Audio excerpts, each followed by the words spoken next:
Oh, it's fine. Don't worry about it. Hello, hello. Thank you all so much for coming out. My name is Aaron. I am the music director here at First United. I'm also the concert series coordinator for Sweet Vibrations. Thank you all so much for coming and finding time in your schedule. Just some quick housekeeping before we get started for tonight's evening. Bathrooms are over here through these double doors. Try to move at a time that seems opportune and not distracting if you can. As always, these concerts are free, and we love to share them with the community. But if you so happen to have an extra couple dollars of cash to drop in the box, we would greatly appreciate it. All that money just gets split between our artists at the end of the series. As always, we have refreshments provided by members of our church. So please, after the concert, come over, come talk, chat, have some nice cookies. Next concerts are coming up. We're here every Tuesday and Thursday, sometimes weekends. This Thursday we'll have some world percussion with some vibraphone, some marimba, some other instruments. And then on Saturday we have a really special guest, touring artist coming to do some theater and Disney songs with a bunch of other singers as well as myself playing piano. And then last but not least, we are an Art Town Passport venue. If you don't know what that is, Art Town's trying something this year where if you have that little booklet, you can get stamps at certified venues like this one. And at the end of the month, turned it in for some t-shirts and Art Town merch, so check that out as well. With all that being said, thank you again one more time for coming. More people are going to be filtering in as we go because concerts are finishing across the street, but can we all please give it up for David and Gayle Woodruff.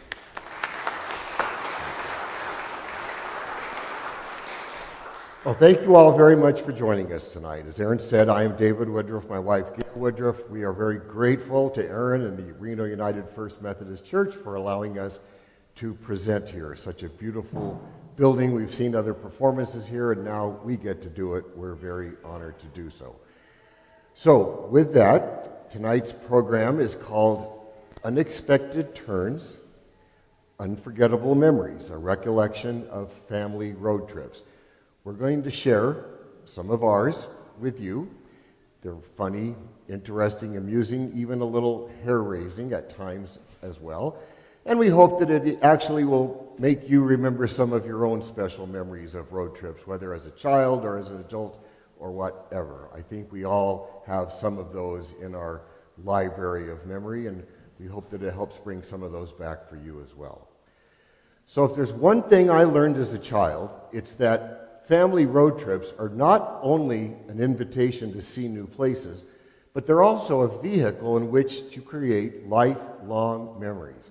The family road trips I took as a young person with my two sisters and my mom and dad, and later with my delightful wife Gayle and our son David, have not only provided me some of the best memories of my life, but they've also given me a foundation of wanderlust, adventure, and love of nature, which I feel has really formed the bedrock of my character of who I am to this very day.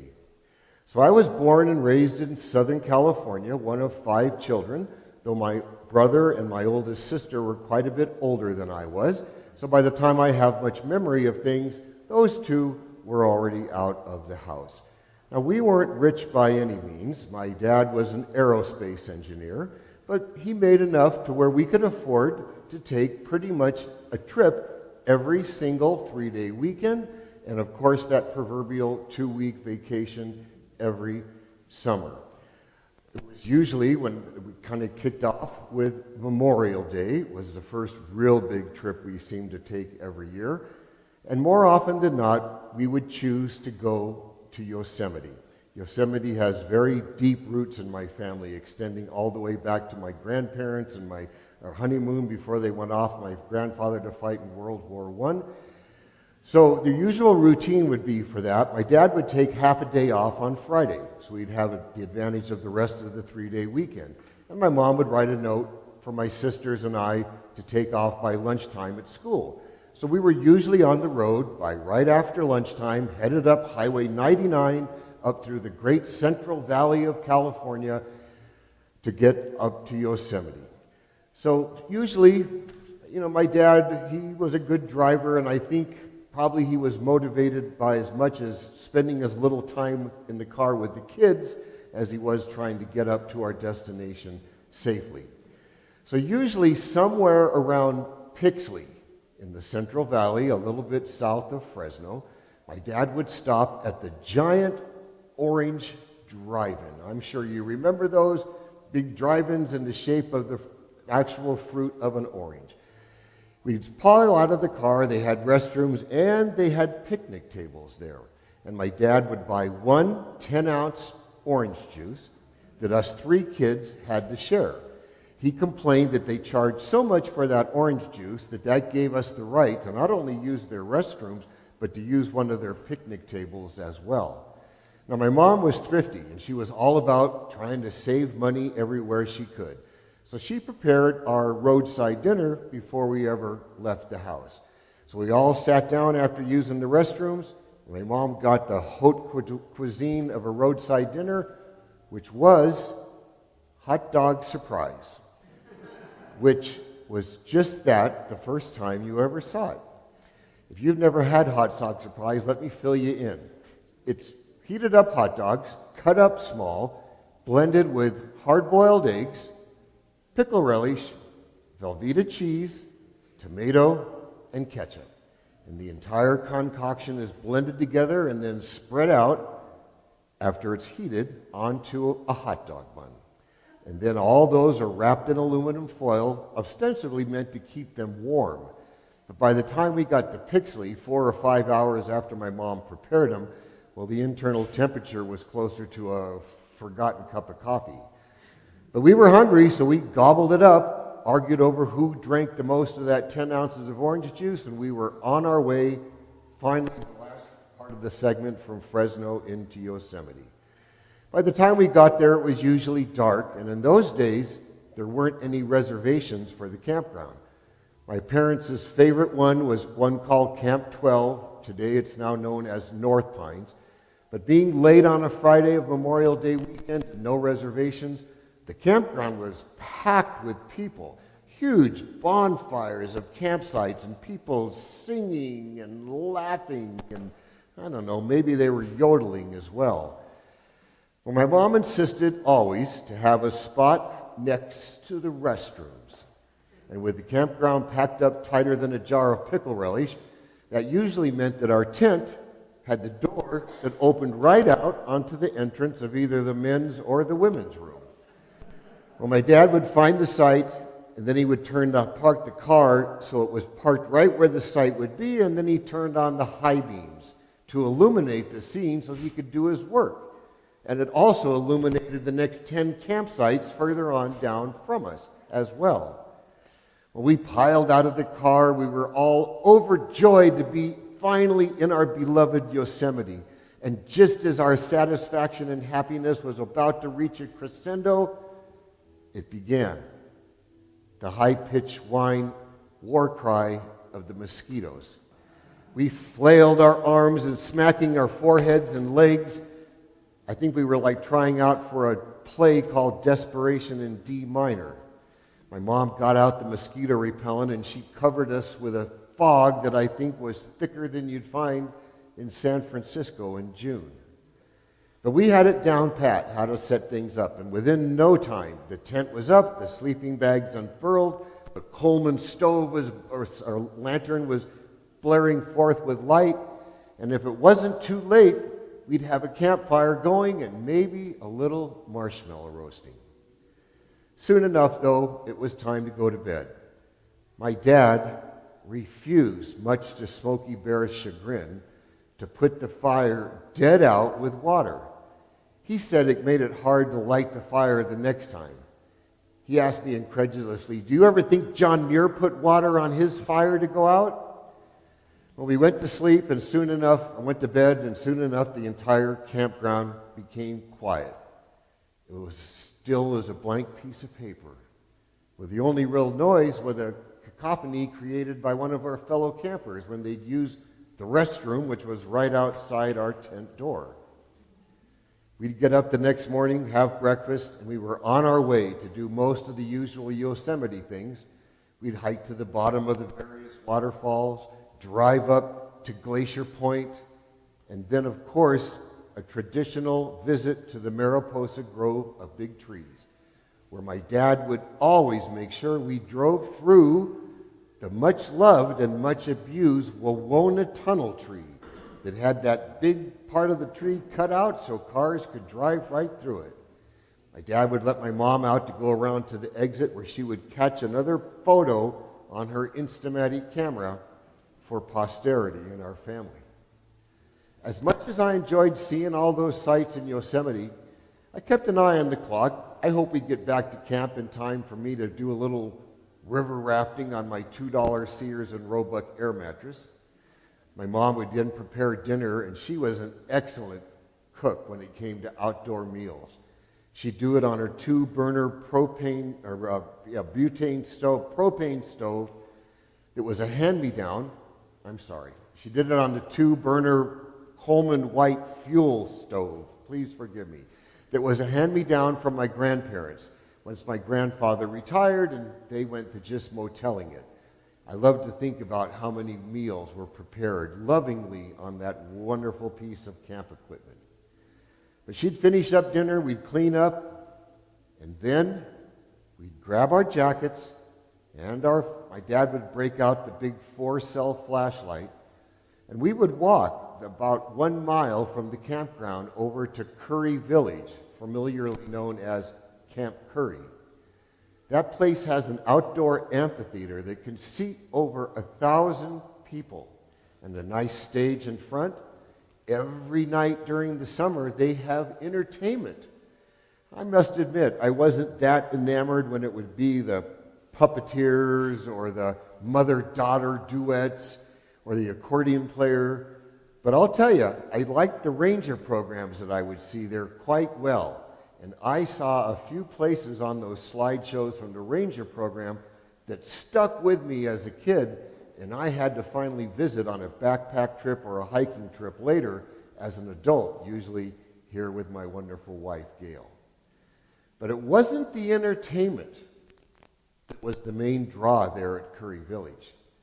It was what would happen at 9 o'clock when the entertainment ended. If you've never seen this, let me enlighten you. So the entertainment would end right precisely at 9 o'clock, and when it did, the lights went out there at the amphitheater, and the wonderful Yosemite sky was pierced with thousands of twinkling little white stars. Everybody looked up through the stars at a place called Glacier Point. Glacier Point is actually a place you can drive to. It takes about an hour and 15 minutes to get to it, all the way out of the valley and then back up the ridgetops. But it's 3,200 feet directly above Curry Village with an almost vertical granite cliff. It has stunning views of the High Sierra once you get up there to it. It's really a delightful place, and back when I was a child, there used to actually be a hotel, a campground, and a restaurant up there as well. So the lights would go out, the entire audience would look up through the darkness where we knew the edge of Glacier Point was. And then, off to the side in the dark, in the trees, a man with a very deep voice would cry out, "Hello, Glacier!" The entire crowd strained, very difficult to hear the very faint noise from 3,200 feet above us, somebody yelling down, "Hello, Camp Curry!" Then our guy over here in the trees gave one more yell for all he was worth. "Let the fire fall!" All 1,000 people held our breath. And then suddenly, right at the edge of the granite at the top of the cliff, 3,200 feet above us, a little orange and yellow flame appeared, which quickly grew to a 10-foot wide column of fire, sparking its way down the sheer granite cliff.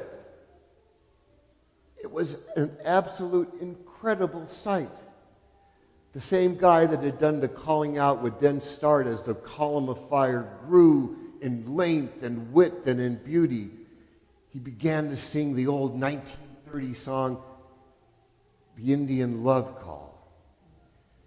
Every day during the summer, up there at Glacier Point, some of the hotel employees would pile up a 12-foot diameter pile of red bark, 6 feet high, right on the edge of the cliff. At about 7 o'clock, they'd light it on fire, and by 9 o'clock, it had burned down to a huge bed of glowing embers. After the exchange between the top and the bottom took place, 2 men with very long-handled metal push brooms with great skill and rhythmically would push off the fires in a continuous motion, creating what looked like one of Yosemite's iconic waterfalls was on fire. It lasted about 90 seconds. And I'll tell you, other than maybe the day I said, not maybe, other than the day I said I do with this wonderful woman here, I don't think I've ever experienced such a magical 90 seconds in my life. When it was finally done, the entire crowd broke out in applause. Many people in the audience, including my mother, were overcome with emotion from the rather unconventional and unnatural but somewhat beautiful scene. Sadly, the National Park Service, the Rangers, they got a new director in 1965, and he made the tour of the national parks. And when he saw the firefall, he said, you know, that's not really what the national parks are about. That looks more like something you'd see at Disneyland. Forest Park Service Director Herzog said, that's it. The Curry Company, the hotel company, you got to quit doing that. And in January 28th of 1968, much to my sadness, that was the last firefall that ever occurred. When we took our 2-week vacation in the summertime, we usually would stop at Yosemite on the way of an end, spend 2 or 3 days there. We didn't go very far with the rest of it. It was usually up the California coast, maybe over to Mount Shasta. My parents really liked Western Nevada at the time. We stayed at a little RV place down in Carson City often, and even Lake Tahoe, including usually a couple of days, like I said, at Yosemite. Well, one spring, it was over our dinner, that I learned that we were going to go to Lassen National Volcanic Park as part of our 2-week vacation this year. And it was over the course of the next couple of dinners that the conversation came around that I learned Mount Lassen was actually a volcano that had erupted just 50 years before. I was 9 years old. And when I heard the word volcano, like molten lava, explosive gases and eruptions, why couldn't we just spend more time in Yosemite? But we went to Mount Lassen after our trip up the coast, stayed in a campground in a little town called Mineral just outside the park. The next day we were going to go see the sights. I could see that darn volcano. It looked like it was 100 yards away, though it was probably 3 miles, but it sat there snow-covered, and it mocked me. It derided me. I became very worried about it. Sitting there in the campground in Mineral, I'm seeing some little ridges around, and I thought, that's probably the old lava flow from the last time it erupted. I began to really worry that an eruption might come maybe that very night. I began not to feel very good. I didn't have much of an appetite when it came for dinner. And when the marshmallow roasting came out, I really wasn't in the mood. In fact, my 15-year-old sister Penny, she deliberately would catch her marshmallows on fire and show them to me, telling me that's what the molten lava is going to look like when it comes roaring through the campground later. We went to bed. Everybody was soon asleep except me. I laid there in a high state of worry as I knew that volcano was continuing to mock me. After about an hour laying in bed, there was a low rumble, and the eruption came. Not of Mount Lassen. of my own doing. I had worried so much I had apparently given myself a severe case of gastrointestinal distress. And this was the one time we weren't close to the restroom, and there weren't any outside lights at the campground. It was a long walk in the dark, and I spent much of the night back and forth. Well, we all survived that night of the Mount Lassen eruption. And when we went into the park the next day, I'll tell you, seeing the steam vents of Bumpus Hell and the boiling mud pots and the avalanche debris flows, I was able to chalk up another really great place that I got a chance to go visit. But it wasn't always the destination that was a highlight for these trips for me. Sometimes it was those unplanned moments as well. Like the time my mom in Yosemite is feeding the deer some hi-ho crackers, and suddenly the deer thought that her wicker purse looked more enticing than her hi-ho crackers and ran off 150 yards before my dad could catch up to grab it.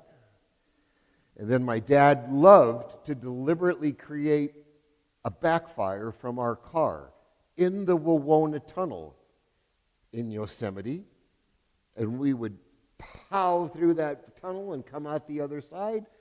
All those people standing at Inspiration Point, instead of looking at Yosemite, they were turned around looking at the tunnel to see what made that explosion. Well, he kept that tradition up. Oh, and then there was the time that in Yosemite on a trail ride at the stables, my sister Penny's horse in front of me had farted so loudly it scared my horse, causing it to rear up on its front legs. It almost tossed me to the ground. These absurd recollections have become part of my own family's lore that we repeated often at birthdays and holidays and at almost every family gathering. Well, my experience in family road trips was a little less scenic getaway and a little bit more survival training on wheels. Unlike David's easy breezy travel tales, mine began as the eldest of 5 children, with the next closest trailing behind by 5 years, just enough time to feel like an only child until the chaos kicked in. My family moved from Michigan to California when I was 5 years old.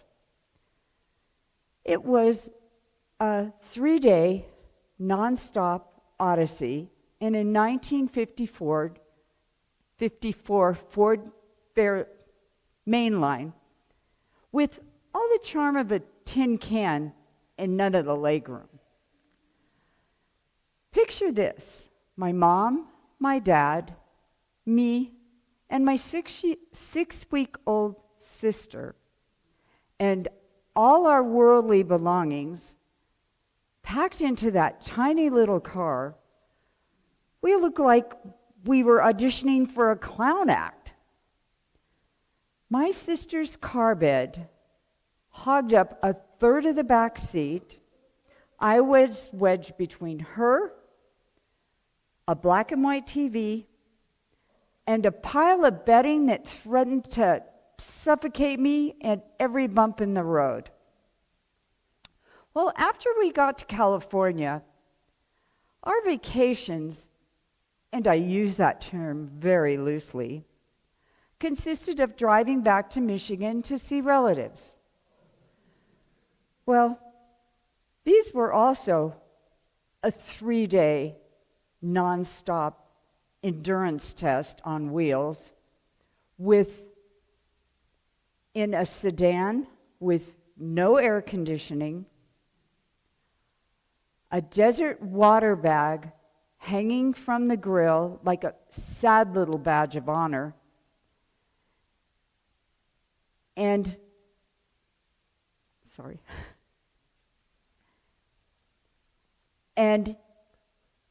zero stops for any roadside attractions, motels, restaurants, anything resembling fun. And each trip added a sibling to the mix. My mom popped out babies like a slot machine on a Reno hot streak. Ding, ding, ding. Another jackpot in the back seat.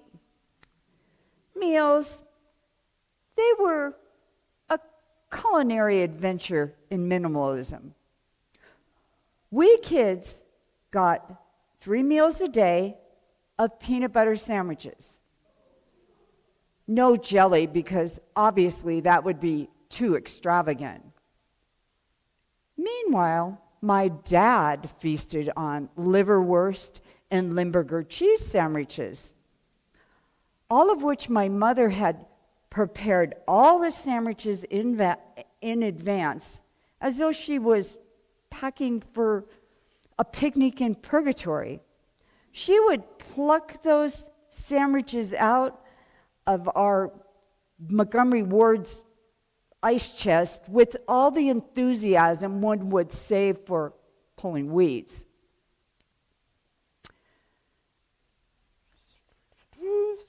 Hydration. We were rationed water like we were crossing the Sahara Desert on foot. Try choking down a very dry peanut butter sandwich with 2 sips of lukewarm water and tell me that's not character building. My parents survived on black coffee and Parmalat cigarettes, chain smoking their way across the country like it was an Olympic event. And because disposable diapers were a futuristic fantasy, we had a dirty diaper pail soaking in the back seat on the floor. The aroma, you ask? A pungent cocktail of sweat, smoke, coffee, dirty diapers, Limburger cheese, and existential dread. Bathroom breaks were a gas station only affair. They were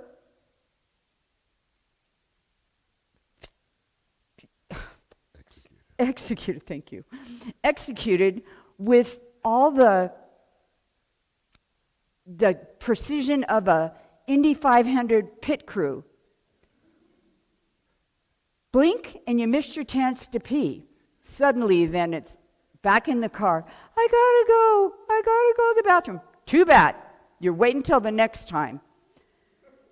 And, sorry. So when I was 12, we graduated to an Etzel station wagon. Fancy, right? Not quite. There was still 7 of us packed in there. The only difference was now the kids were old enough to bicker nonstop and complain, when are we going to get there? How much further? I got to go to the bathroom. They were driving me to the brink of madness. Well, when we got to Michigan, things perked up. We visited relatives, swapped stories with cousins, and slept on floors because our cousins had given up their rooms for my parents. Soon enough, the week was over. No more fun. Piled back into the car, hit rewind on the whole ordeal.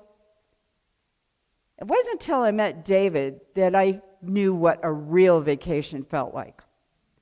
I couldn't believe that it could actually be fun, enjoyable. Turns out, David is a travel agent disguised as a husband. And with our son, we have had so many fantastic road trips and vacations with much adventure, laughter, and only an occasional detour into chaos.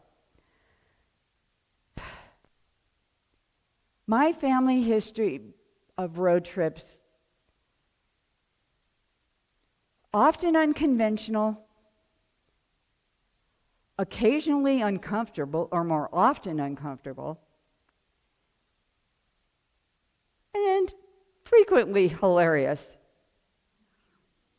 Each of these road trips are etched into my memory, and I wouldn't give up a single one of them. They're mine, and I cherish them.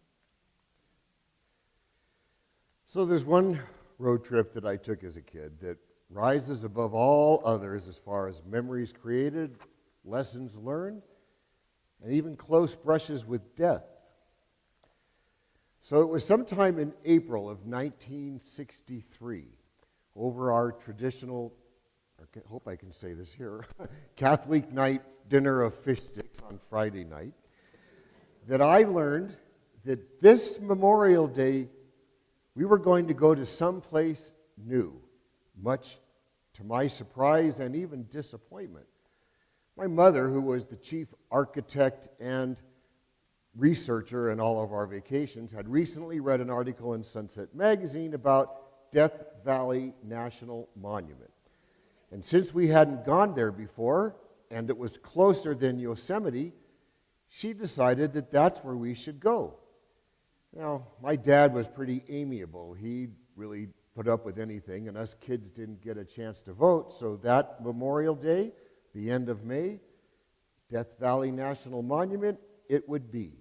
My mom went on and on how she read about colorful canyons and sand dunes and castles in the desert and ghost towns. So this Memorial Day was a little bit different in that my dad took the entire Friday off. So my mom kept all of us kids out as well. We were on the road by a little after breakfast, heading up Cajon Pass on into the Mojave Desert. And as we made our way past Victorville and Barstow, it was hot. And we had a 4-month-old Country Squire station wagon, the pride thing of my dad, and it had air conditioning. But the salesman at the car dealer had told my dad, be careful using the air conditioner on uphills or if it's very hot. The car might overheat. Don't use the air conditioner when it's hot? Well, we continued on into the Mojave and the temperatures continued to climb. As we got closer and closer to Death Valley, with all the windows rolled down, I felt like I was in front of a hairdryer in the back seat. It was so hot. I could see my dad in the front seat. The sweat was pouring off his forehead and down the end of his nose. Well, we finally got to Furnace Creek, the center of Death Valley tourist facilities, early afternoon, and we pulled into the Texas Springs campground. Now, we should have known something was wrong right away because there wasn't a single other party camped in the campground. And there were no trees of any kind to be seen. The entire place was brown, or shades of brown, dark brown, light brown, tan, and beige.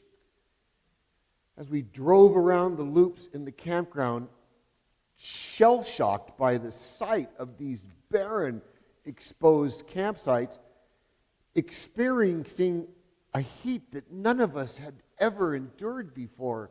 It was about 118. Suddenly, as my dad's driving along, all of a sudden there's a big bang under the car and the car lurches upward.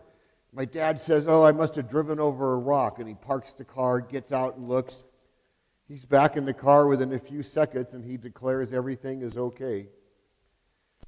Well, when we're stopped, my mom gets the AAA guidebook out and she goes, it looks like there's another campground just a mile down the road. Why don't we go down there and see? So my dad puts the Country Squire in drive, and we drive down to the other campground. It's called the Furnace Creek Campground. Get it? There was no ranger at the kiosk, but as we entered it, there were 3 other sites that had trailers in them. And there were a few wispy trees around that seemed to provide at least a little bit of minimal shade. Maybe things were going to be okay after all.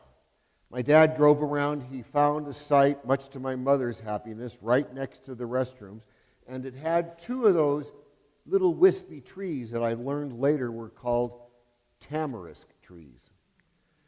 So we got out And it's ironic, as we were there, and my job was to be the tent pole holder on the other side of the tent while my dad secured the other side. And it's ironic that how they're in Death Valley, experiencing that 118-degree temperature, holding up my side of the tent pole, I noticed there on the Coleman tent that the model name of that tent happened to be, ready? Oasis. So I'm holding up the tent poles, and I start daydreaming about the mist, the cool water spray would shoot up from Yosemite Falls when you walked to the base of it. And then as the heat bore down on me some more, my thoughts then went to, God, I wonder if it's possible for the soles of your shoe to melt in this kind of heat. Well, we got the tent set up. My mom and my older sister Penny got the sleeping bags unfurled and the kitchen set up. My 5-year-old sister Charlene, she whacked at the bushes with her piece of wood she had found.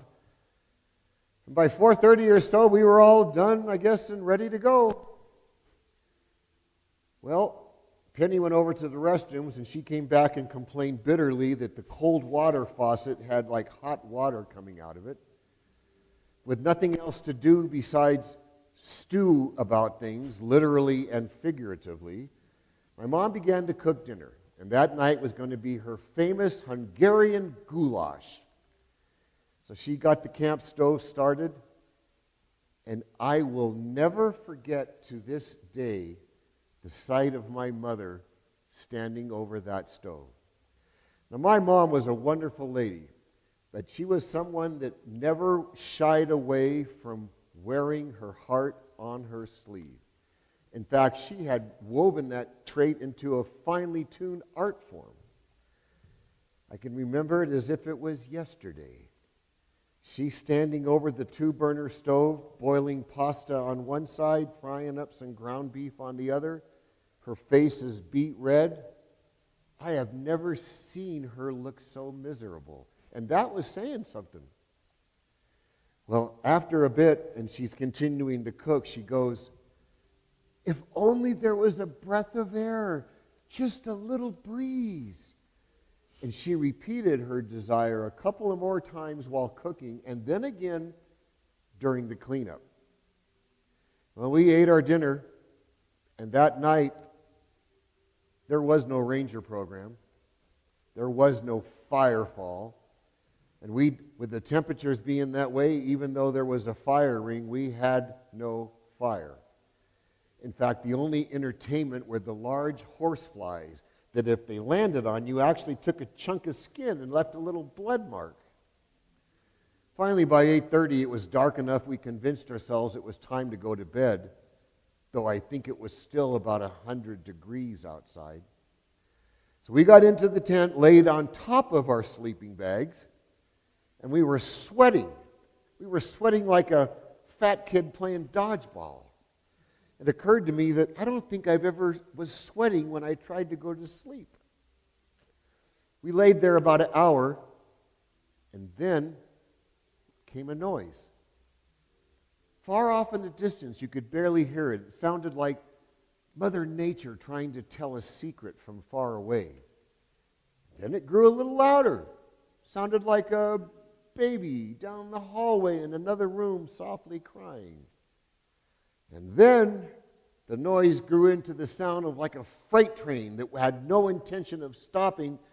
And then the wind hit our tent with such ferocity, it nearly blew it down flat.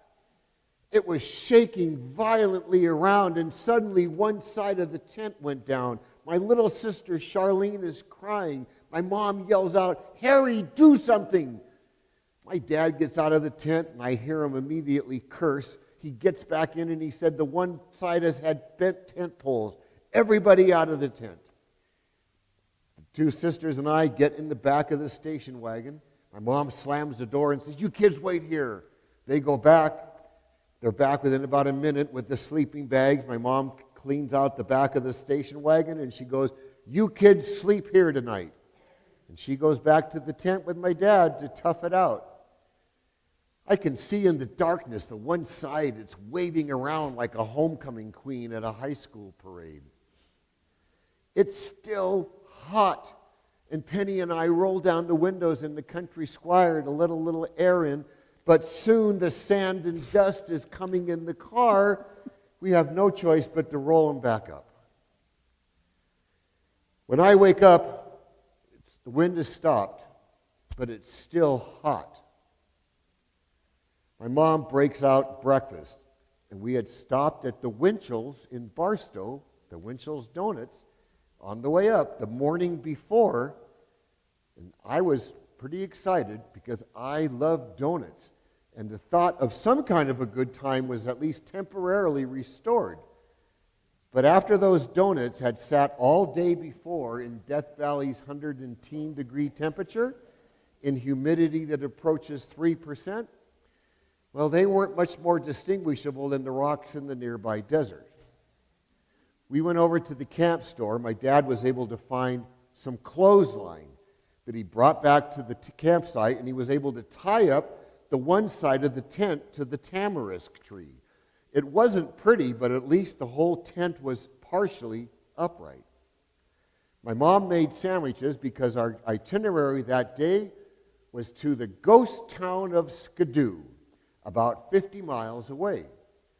For context, you take the main highway 190 to the other facilities in Death Valley, much smaller, called Stovepipe Wells, small hotel and a gas station and store. Then from Stovepipe Wells, the road climbs up Highway 190, makes a turn on the Immigrant Canyon Road, and then finally the last 9 miles to the town of Skidoo. So she got the sandwiches all made up. We were in the car and on our way, made our way past Stovepipe Wells. And about 12 miles past Stovepipe Wells, my dad had to use the restroom.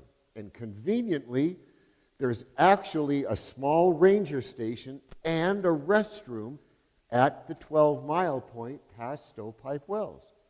So we pulled in, nobody in the parking lot.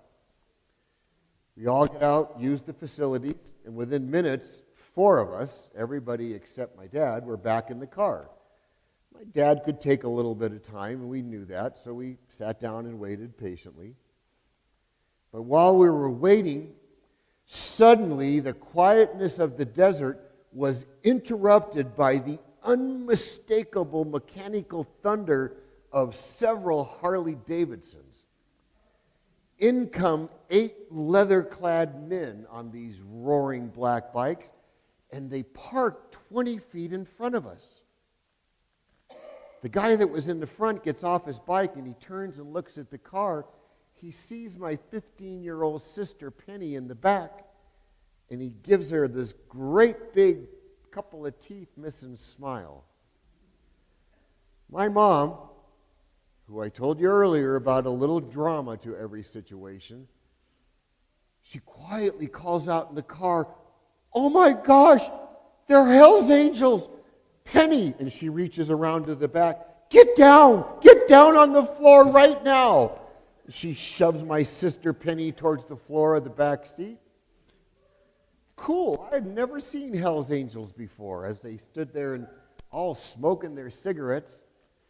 I continued to stare at them, and soon a couple of them were looking at me, and I stuck my tongue at them. One of them stuck his tongue back at me.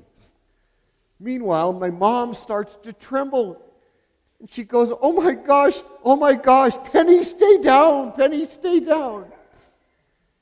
What seemed like 10 minutes, but was probably 30 seconds, my mom turns to me and she goes, "Davy, go into the bathroom and tell your dad he has to come out now, right now." Cool. The route to the bathroom was going to go right and past in front of him. I was going to see him up close. But just as I started to get out of the car, the driver's door opened and my dad slid behind the front wheel, started up the car, put it in drive, and as he's leaving, he sees my mom in her agitated state, and he goes, "What?" The stall was out of toilet paper, and I had to shuffle over to the sink to get paper towels with my pants around my ankles.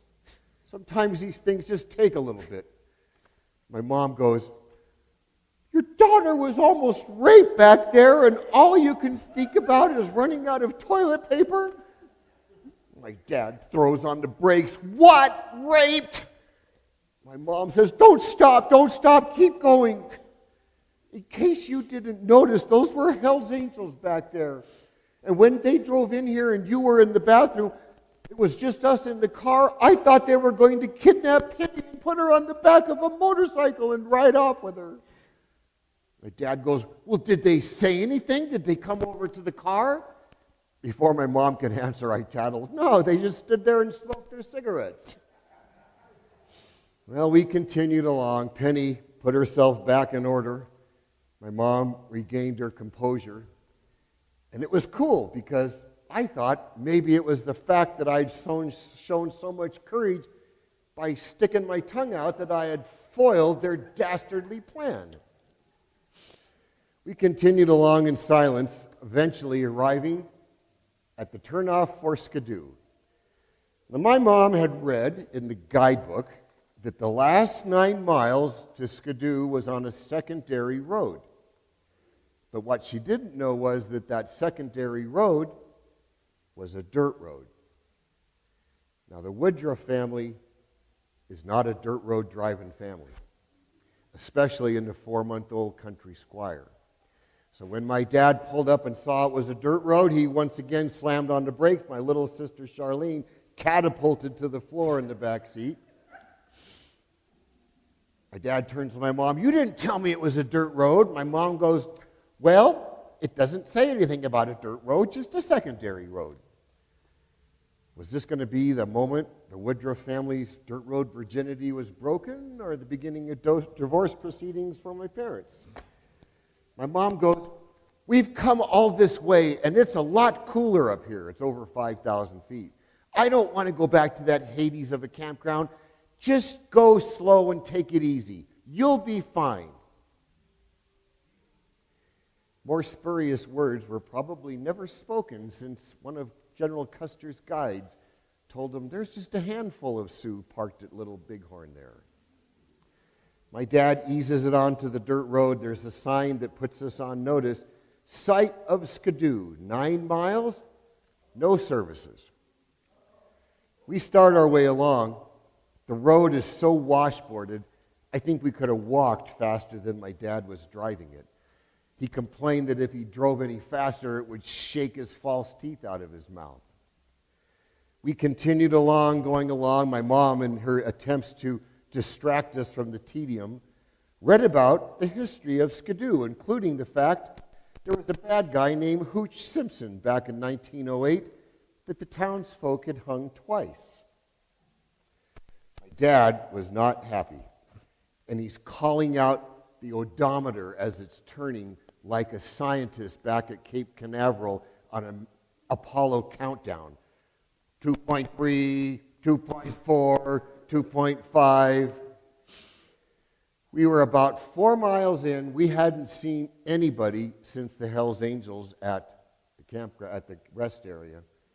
We were about 4 miles in, and suddenly it happened. The red check engine light came on the dashboard, and my dad no sooner finished his string of high-end curse words, and suddenly the engine began to knock really loud. It got worse. My dad finally pulled over to the side, stopped the car, got out, opened up the engine, had his spare roll of toilet paper in his hand.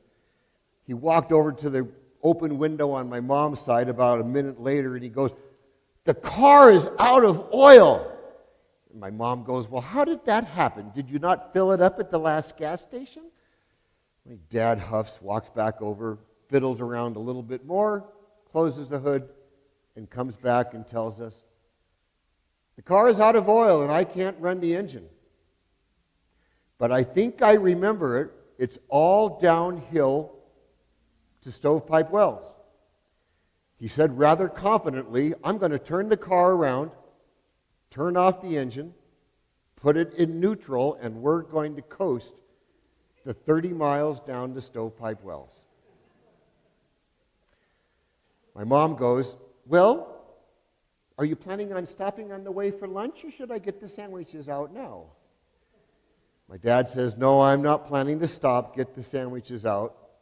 It was later that I figured out he probably was thinking that was our last supper.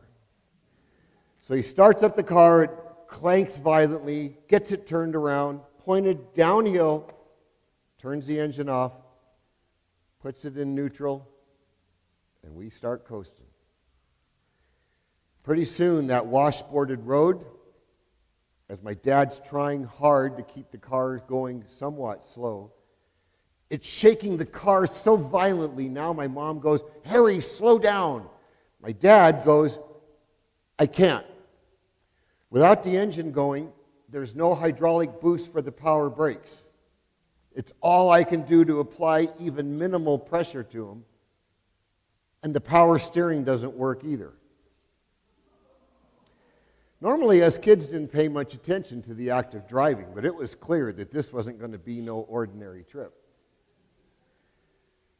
We continued to pick up speed as my dad tried hard to keep the car slowed down. I remember he was sitting rigidly, oh my goodness.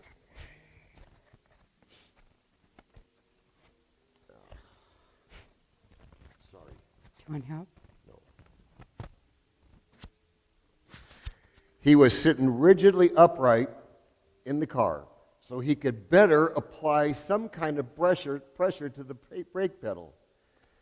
And with both of his hands grabbing the steering wheel as tight as he could, his knuckles were white. I think he had cut off the blood flow. They were really white. As we continued to pick up speed and the gravel is hitting the bottom of the car and the windows are rolled down and the air is roaring in, it was as loud in the car as screaming girls at a Beatles concert. My mom somehow stayed calm. My dad got it down those 4 miles on the dirt. We made it to the Immigrant Canyon Road to the stop sign, but there was no stopping. I thought I remembered that this section of road had some pretty sharp curves in it. I could tell looking at my dad's face, he remembered it too. But he did a great job sweeping into the oncoming lane, trying to take those curves as best he could, all of us praying that no car was coming towards us as we entered the other lane, often over and over. He got down the Immigrant Canyon Road. We roared through that stop sign onto Highway 190, and this section of road wasn't as curvy, but it was steeper. And the highway builders had put lots of those dips in that section of roadway. Growing up in Southern California, I was used to that in the desert. They were put in there to let the infrequent flash floods rush on through without washing out the roads when they would come from time to time. When the car would take some of those dips a little bit on the fast side, us kids gave them the name in our family. We called them whoop-de-doos, because that was the noise we would make when we took those dips a little fast. Well, that day, as we were nearly making airborne going through those dips, it wasn't whoop-de-doo we were saying. We passed one car on the way down, and it was a place that my dad could see far enough ahead. After what seemed eternity, we finally got to the road leveling out, and we approached stovepipe wells. As the gas station came up, we were still going too fast for my dad to make the hard left turn, so we ended up coasting on past it about 150 yards. But finally, my dad got the country squire stopped. My mom let out a big sigh, and then she laughed, and then we all laughed. My dad had done it. He had gotten us down. He said, you all wait here. I'm going to walk back to the gas station, get a couple of quarts of oil. I think it was 116 in the shade. It was later when we worked in Death Valley that I learned 116 in the shade can be dangerous if you're walking in the direct sunlight. But my dad was back in a few minutes carrying the 2-quart cans of oil, oil leaking out all over from being open with the church key that he had. He poured the cans into the car, 2 of them, and we drove back to the gas station. The guy at the gas station crawled into the car. He was back out in a minute. And he says, the drain plug on your oil pan was nearly all the way unthreaded, and all the oil had apparently leaked out of that drain plug. My dad figures that day before when he hit the rock, he must have turned that drain plug just a half a turn, and it had worked its way loose the rest of the way and drained all of the oil out. The guy said, "I tightened it up. Let's go ahead and fill up the rest of your car with oil." They had it filled up. My dad started the car. It knocked like crazy for about 30 seconds, and then it quieted right down. And we were on our way. We had gone from being in what was as dangerous a position as you could be in a car in Death Valley, through a terrifying and tempestuous 30-minute ride that our lives went in front of our eyes. Everything is just fine. It was either divine intervention or the best darn luck a family ever had. When we got back to the campsite there at Furnace Creek, it was still hot. But my mom had investigated and found out there's a pool at the motel next to the campground that campers could pay to use. So we found it. My mom went in, paid the money for us, came back out and grumbled. They charged us 50 cents each to use the pool. I told my mom I would have given up my allowance for a year to be in a pool, just the thing to be in cool water to save us. We pulled into the parking lot, and all of us, including my non-athletic mother, sprinted towards that liquid blue heaven that awaited us. But when I got in the pool, it was as warm as a Saturday night bath. I made my way down to the deeper end, and it was just as warm. I learned later that the water from the big springs that provide for the hotel there, they come out of the ground at 87 degrees Fahrenheit. And then after sitting there in the 118 in the shade sun, that water was indeed like bath water. So there was no cooling effect at all. We were gypped. We were cheated. Give us back our 50 cents. Well, we went back. It was pretty quiet at the site the rest of the night. I think we were all mentally and physically exhausted. My mom cooked dinner. We went to bed. My dad did find some more clothesline at the store, and he tied up the tent a little bit more. He told the two girls, "You're going to sleep in the car, but Davy, I've made enough room in the tent. You're going to sleep in here with us." So we went to bed. Same thing. It was so hot, quiet, until the noise came. And within minutes, that same wind from the night before was battering our tent again. My dad got out, checked on the girls, looked at the tent, declared everything was okay. And either I went to sleep or I passed out, I'm not sure. I woke up in the morning, it was light out. I could hear my parents starting to shuffle around a little bit. My mom goes, "How did you sleep, Harry?" My dad goes, "Well, I slept okay once I got to sleep. But something crawled over my face about 3 minutes ago, and I don't know what it was." "What? Something crawled over your face? In this tent?" I was up and out of the tent probably within 15 seconds. Well, we had breakfast of cold cereal and now warm milk from the iceless ice chest. Today, Sunday, we were going to go an hour's drive north to Scotty's Castle and take a tour. My mom had read in the guidebook that the tours at the castle can be very busy, and sometimes you'll experience a wait to get on one of the tours. Best to try to go and be there when they first start at 9 o'clock to avoid the possibility of a wait. So we made it out of Furnace Creek by about 7:45, arrived at Scotty's Castle before 9, and there was one car in the parking lot. My mom gets out of the car. She walks over to the little booth that says tickets. I can see that she's reading something on the building. Then she walks all around it, inspecting it. And then she comes back to the car. My dad says, "Are we on the first tour, Patty?" My mom goes, "Well, it says there's no tours in the summertime." and I guess they consider this summer. Wow, 0 for 4. We couldn't even get to first base on this trip. We sat there a few seconds, and suddenly, out of one of the back buildings there at Scotty's Castle, some guy in a ranger uniform comes walking out and comes over to the car on my dad's side. My dad rolls the window down. The guy goes, "Are you all okay?" My dad says, yes, we just came up here to go on a tour. We didn't realize that they weren't being offered." The ranger goes, yeah, we don't get many people here this time of year. I think most people probably go to Yosemite on Memorial Day. My dad says, "Thank you," starts up the car, and we head back. So the plan was for us to spend Sunday at Scotty's and doing other things and to leave on Monday. But on the drive back, my parents were talking in their quiet voice. They always did that when they didn't want us kids to hear. We got back to the campground around 10 o'clock, and they were still off to the side, and they were still talking in their quiet voice. And then suddenly, my dad comes over and says, "We're packing up and we're going home early." It was the best news I had heard in 3 days. My dad and I took the tent down. My mom got the rest of it going.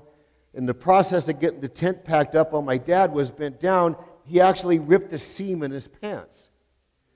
He always wore his old office dress pants as his casual pants, and his old office black dress shoes as his casual shoes. My mom had an emergency sewing kit in the car. She told my dad, "When you're done all packing, right before you get into the car, take your pants off. I'll sew up the seam. I'll get you as good as new." We got it all packed up. My dad took off his pants, got in the car, and we were on the road. We left via another route called the Beatty Road. Climbs up a big, long slope out of Death Valley. Quite a road that's quite steep. The mood in the car was great. In fact, I think I overheard my dad humming High Hopes. But then suddenly we're halfway up this alluvial fan on the steep road. My dad cries out, "Darn!" and he pulls over to the side and he says, "One of the suitcases blew off the top of the car." Before we could say anything, my dad has the door open and he is headed down the lonely road of Death Valley in his black socks, his black shoes, his legs that never see daylight, and of course his white BBDs. My sister Penny and I are mortified somebody's going to drive up and see my dad like that. As I looked out the back mirror and I watched my dad walking down the road, the big expanse of Death Valley itself is yawning open behind him like some kind of mystical creature. It's an image that is forever imprinted in my brain. Fortunately, no cars came along and saw my dad in his white BBDs. My mom finished getting him sewed up. He was soon properly attired, and we made our way back to Orange, California, where we got there about 7:30 that night. That particular road trip, it was a general consensus among all of us that the best thing about this one was coming home. We did go back to Death Valley 2 years later, but this time we went in November over Thanksgiving, where the temperatures were 70 degrees. We stayed in a hotel, and we didn't see any pillaging or marauding Hell's Angels. And the truth be known, Death Valley stuck with me. When we got together, I convinced her it was the perfect place to go for a winter vacation. No Hawaii for us. And we would go there almost every January and loved it. And then in 1993, when we turned 40, we left the real world, quit our jobs, and we went to Death Valley, and we worked the winter season, which is the middle of October until Mother's Day.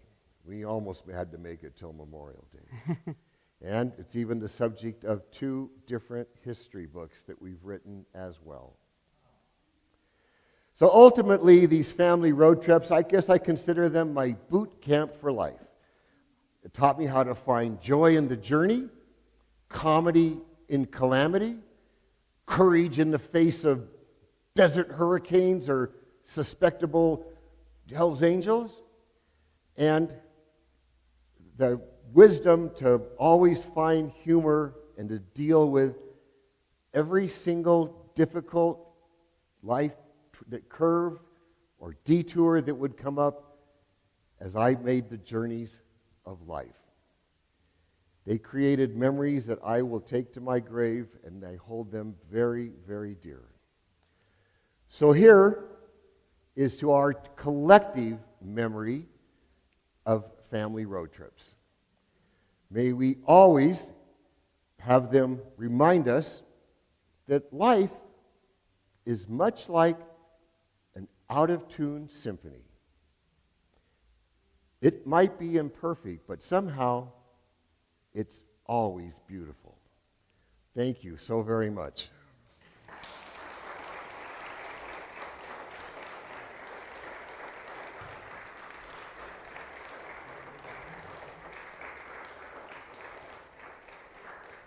Thank you. My sister Penny is still alive, and we still share those memories of all those trips, but especially the one to Death Valley. We appreciate you coming. We appreciate, again, the United First Methodist Church provided the location. Thank you so much, and I hope maybe we see you at another program we do someday. Thank you. And I think they have refreshments. Oh, and they got, yes, they have refreshments refreshments right here towards the front. They look really